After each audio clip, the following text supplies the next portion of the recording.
عن أبي أمامة أن النبي صلى الله عليه وسلم كان إذا رفع مائدته قال الحمد لله حمدا كثيرا طيبا مباركا فيه غير مكفي ولا مودع ولا مستغنى عنه ربنا۔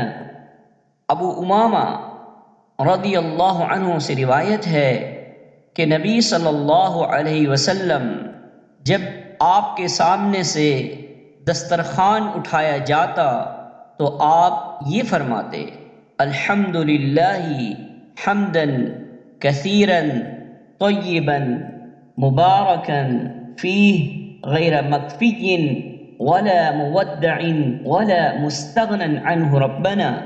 سب تعریف اللہ کے لیے ہیں، ایسی تعریف جو کثرت سے ہو، پاک ہو، بابرکت ہو، نہ کافی سمجھی گئی نہ چھوڑی گئی، اور اے ہمارے رب کوئی بھی اس سے بے پرواہ نہیں۔ صحیح بخاری 5458، جامع ترمذی 3456، سندہ صحیح۔